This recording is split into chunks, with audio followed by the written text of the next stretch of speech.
Quand l'hormone du stress est à son apogée, c'est le matin. C'est l'hormone du stress, dite hormone stéroïde. Hormone stéroïde qui est très importante pour de multiples fonctions vitales et essentielles de ton corps. Un excès ou une insuffisance de cortisol peut perturber le bon fonctionnement de ton organisme.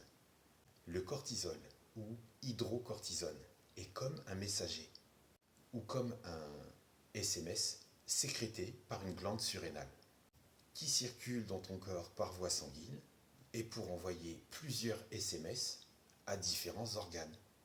Le cholestérol est une hormone dite stéroïde puisqu'elle est synthétisée à partir de ton cholestérol. Bon, maintenant je vais prendre un énorme raccourci. Le cortisol est l'hormone du stress, mais aussi de l'énergie. L'énergie pour te réveiller le matin, te préparer, bouger, te préparer, sortir de chez toi pour aller bosser ou tout simplement aller t'entraîner. Cortisol présent en grande quantité dans ton organisme au réveil le matin lorsque tu as besoin d'énergie. Nos ancêtres l'utilisaient pour chasser, pêcher ou cueillir. Puis la production de cortisol chute au fur et à mesure de l'avancée de ta journée. Donc attendre 3 heures depuis le réveil avant de boire ton premier café, c'est pour éviter de casser ce taux de cortisol et de profiter de cette énergie vitale, cette énergie essentielle qui te permettra de bien démarrer ta journée. Démarrer une journée en pleine forme, car si le taux de cortisol est rompu trop tôt, tu peux te sentir fatigué tout au long de la journée. Les personnes qui cassent leur taux de cortisol peuvent rencontrer des insuffisances surrénaliennes via les glandes surrénales qui sont à l'origine de la production de cortisol. Et ça diffère selon les personnes. Certaines se sentent faibles, fatiguées. D'autres personnes peuvent être prises de vertige. Et chez certaines, ça peut se manifester dès qu'elles se lèvent. Et risque de s'accroître ces symptômes parce que ces personnes sont persuadées que les effets du café dès le réveil sont bénéfiques à ce moment-là. Malaise, faiblesse, nausées, vomissements, douleurs abdominales, perte de poids inquiétante sont les symptômes d'une baisse de cortisol. Le cortisol n'est pas ton ennemi. C'est d'ailleurs pour cette raison que les sportifs de haut niveau ont de meilleures performances le matin. Car le taux de cortisol te donnera l'énergie suffisante pour aller t'entraîner le matin avant d'aller travailler. Et tu seras plus dynamique et plus en forme pour toute la journée.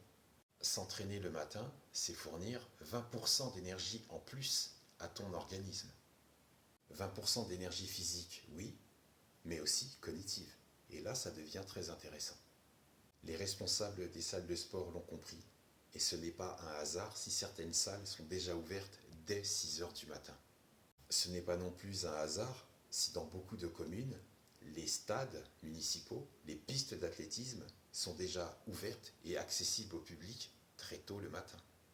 Quand tu fais des pompes, des tractions ou des squats, tu fournis du stress à ton corps, tu fournis du stress à ton organisme. Du stress, oui, mais intéressant et bénéfique à ton corps, bénéfique à tes muscles.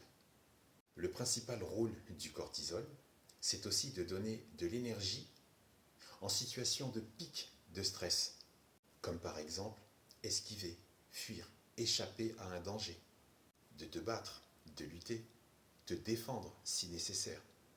Ton organisme peut à nouveau produire du cortisol de façon proportionnelle et adaptée en fonction de ton effort physique s'il est intense, modéré ou soutenu. Contrairement à l'adrénaline, contrairement à cette hormone de la peur, où tu peux observer un fort pic, le cortisol est produit par ton corps tous les jours, mais aussi lorsque tu es en situation de stress. Ton corps décide d'en produire plus en fonction de la situation à laquelle tu es exposé. Petite parenthèse, le cortisol, alias hydrocortisone, fait partie de la famille des corticostéroïdes, donc des stéroïdes. Mais pas de panique, des stéroïdes hormonaux naturels. Toutes ces informations pour en venir à ta question. L'insuline. Les glucides déclenchent la libération d'insuline. hormone qui aide à absorber le glucose dans les cellules. L'augmentation de la glycémie, par exemple, après un repas riche en glucides, peut contribuer à la baisse de production de cortisol dans ton organisme.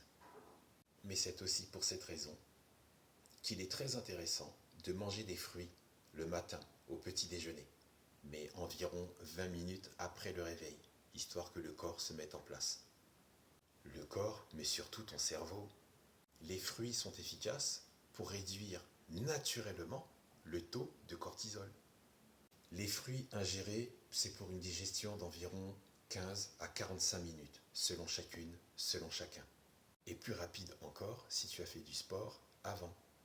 Les fruits renferment du fructose, le sucre naturel, le sucre idéal pour une assimilation plus rapide dans ton organisme. Assimilation plus rapide et donc qui va stimuler ton cerveau dès le matin. Ton cerveau consomme 20%, voire même plus, de l'énergie totale de ton organisme. Il a donc besoin d'un carburant, d'un combustible vital, essentiel et naturel. Le glucose. En conclusion, manger des fruits le matin au réveil, enfin, environ 15 à 20 minutes après, avec un taux de cortisol au maximum. Ça te fait une combinaison de bons sucres et de l'énergie nécessaire pour bien démarrer ta journée et surtout rester en pleine forme. T'entraîner le matin, faire des pompes, squats, tractions, courir, faire du vélo, du roller, ou même faire de la marche, ça fonctionne bien, ça met la machine en route. Ça te fera du bien et tu affronteras la journée avec audace et dynamisme. Que le cortisol, le fructose et la paix soient avec toi.